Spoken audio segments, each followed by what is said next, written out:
பிரசங்கி 12வது அதிகாரம் 1வது வசனம் சொல்லுது, வாலிபனே உன் வாலிப நாட்களில் உன் சிருஷ்டிகரை நினை அப்படின்ட்டு.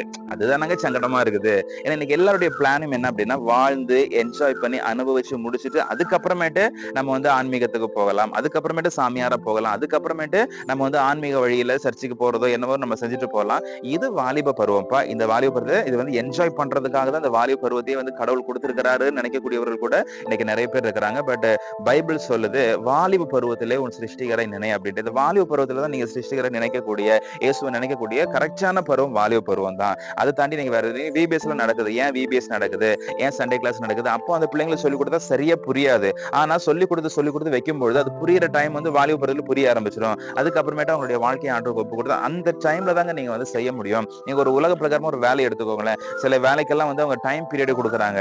22 வயதுல இருந்து 28 வயதுக்கு உட்பட்டவர்கள் இந்த வேலைக்கு விண்ணப்பிக்கலாம் அப்படின்ட்டு. ஏன் அப்படி சொல்றாங்கன்னா, அப்ப ஸ்டார்ட் பண்ணாதான் அவனுக்கு ஒரு 30 இயர்ஸ் அவங்க வேலை பார்க்கறது கரெக்டா இருக்கும். 28ல ஸ்டார்ட் பண்ணாங்க, 30 வருஷம் எக்ஸ்பீரியன்ஸ், 30 வருஷம் அவங்க கிட்ட நம்ம நல்ல வேலையை வாங்கிக்கலாம். அதுக்கப்புறம் 58 வயசுக்கு அப்புறமேட்டு அவனுக்கு ரிட்டையர்மெண்ட் கொடுத்தா கூட பரவாயில்ல அப்படின்ட்டு அந்த குவாலிட்டி டைம் உலக பிரகாரமா இருக்கக்கூடிய எதிர்பார்க்கறாங்க.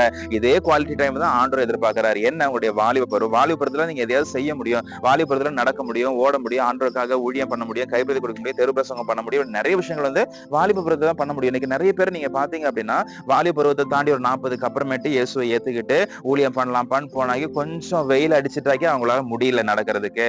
கொஞ்சம் டைம் ஆயிடுச்சு அப்படின்னா சுகரு, அவங்களால சாப்பிடாம நிக்க முடியல.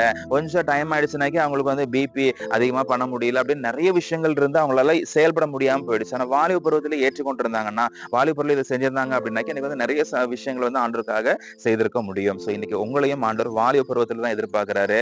வாலிப பருவத்துல நான் வந்தாக்கி எப்படிங்க வீடு, என் வேலையெல்லாம் விட்டு எப்படிங்க வருது அப்படின்றத கவலைப்படாதீங்க. ஆண்டவர்கிட்ட கேளுங்க. ஆண்டவர் உங்களை சரியான விதத்துல நடத்துவாராக.